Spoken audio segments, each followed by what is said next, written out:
The Fox 61 News at 10 starts now. We continue to follow breaking news in West Haven, where crews are still cleaning up thousands of gallons of heating oil. Thanks for joining us for the Fox 61 News at 10. I'm Brent Harden. I'm Sarah Sanchez. Officials say a vehicle crashed into an oil tanker head-on this afternoon. The tanker overturned. Fox 61's Valerie Moravi joins us live from the scene now with the latest. Valerie. Yeah, it's been about 4 hours since crews used heavy machinery to lift that tanker and flip it back over. But even though the tanker is no longer on the scene, crews tell me their cleanup is far from over and they plan to work through the night. We ran downstairs, we opened the door, what we seen is this, and the truck seemed to be pouring all the oil that was in it, pours out of it. Rector Simmons says he was at home when he suddenly heard a loud noise. I was sitting at the table and heard a couple loud boom booms, and we knew it was a bad accident. An oil tanker in another vehicle had crashed head-on around 1:30 Thursday afternoon at the intersection of Forest Road and Bristol Street. The oil tanker flipped over and it stayed that way for hours. After hours of work, officials say now the main concern is the spill. West Haven Fire Chief Michael Terencio says more than 2,000 gallons of heating oil was spilled all over the area. But he says the good news is that this is a Type 2 oil, which means it is safer to handle and only presents a slight hazard. We'll learn some of that oil end up spilling off the roadway and into the nearby West River. Edwin Chacon says he was concerned for the oil spill until he realized it was under control. Concern, yes, because the oil. The concern was a different. Like the oil, the kind of inflammable. My first in 25 years, my first one, I don't see something like that. As crews continue to work, officials say the Connecticut Department of Energy and Environmental Protection will focus on the river and wildlife. Now, the driver of the car involved in the crash was taken to a local hospital with minor injuries. And in the meantime, officials tell us the oil tanker driver declined medical treatment after being checked out on the scene. For now, reporting live in West Haven, Valerie Moravi, Fox 61. Thank you, Valerie. We're also following some breaking news in Hartford, where a shooting investigation is happening right now. Police say it happened about an hour and a half ago on Asylum Avenue. Now take a look here at this map. The location is near Union Station. Police say the victim was a man in his 20s. They say he walked into a hospital with non-life-threatening injuries. To stay up to date on all these breaking news stories, download the free Fox 61 News app, use the QR code there on your screen, and download our free Fox 61 News app. Stanley Black Decker plans to close its manufacturing plant in New Britain. Officials say the decision is driven by declining demand for single-sided tape measures, which are primarily made at that facility. The company has not released a timeline for the closure. Stanley Black Decker says it will offer employees opportunities to transfer to other facilities where possible, along with severance and job placement support. State Representative Dave DeFranzo says about 300 people work at that plant. New Britain Mayor Bobby Sanchez calls the decision deeply disappointing and says the company has been a part of the city for generations and helped define its identity as the hardware city. He goes on to say, quote, "We will continue aggressively pursuing economic development opportunities and attracting businesses that are looking for a true community partner," end quote. Now, Sanchez also says his immediate focus is on supporting workers. He's been in contact with the governor to connect employees with job placement and retraining resources. It was a nice day out there. There's another beautiful day ahead, too. That sounds good. Don't let that fool you, though. Winter's still out there, at least winter weather is. Meteorologist Sam Sampiri is here with the first check of the forecast. Sam? That's right, guys. You know, I wish that I could say it's just going to keep getting warmer and warmer and warmer for the next 30 days, but it's not. We're going to be tricked in the next couple of days. We're going to like it, but then after that, forget it. 29. Windsor Locks, 35 New Haven, 33 Groton, New London.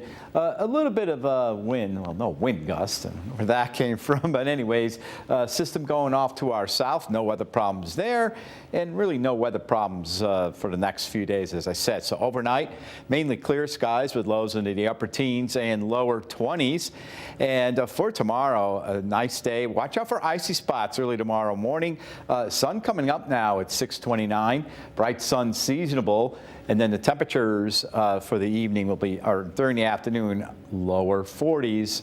Temperatures not too bad for Friday, sundown at 5:39. Coming up, we'll talk about the weekend. I have a treat for Saturday, but is it going to snow on Sunday? No, the answer coming up in a few minutes, guys. All right, thank you, Sam. Middletown restaurants planning to shut down, but the owners say as soon as they made the announcement on social media, misinformation started to spread. Fox 61's Kay Pattyfoot is live outside Laboka on Main Street after she spoke with an employee about what is going on. Kay?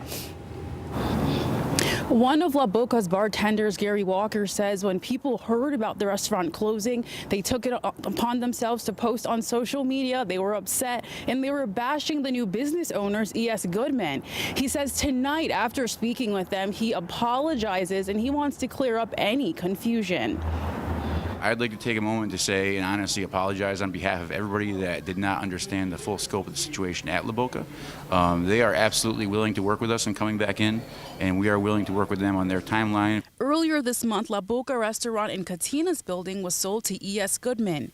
Gary Walker, a bartender who's worked at Laboka for more than 10 years, understands why so many people took to social media to share their feelings. And everybody, was just shocked to hear it because we've been here for so long and everybody loves the place so much. Eric Goodman, a managing director with the real estate developer, says they tried to contact the restaurant owners after they found out Laboka was paying their lease month to month. He says they are still planning to turn part of the building into apartments, but they are willing to work with the restaurant after the apartment and commercial spaces are finished. Walker says they are looking forward to working with them to do so. And they're absolutely willing to work with us on coming back in, and we're willing to work with them on that timeline.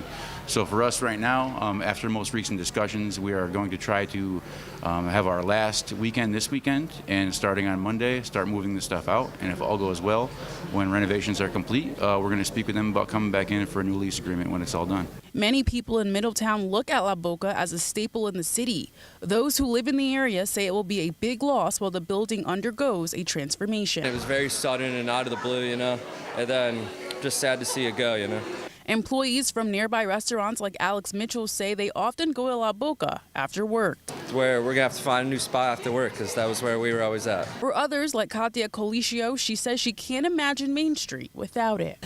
When I moved to this area 25 years ago, people said Laboka had been here forever. And if you live in Middletown, you should come to Laboka. Like, that's the place. So that was 25 years ago. It's hard for me to imagine Middletown without Laboka.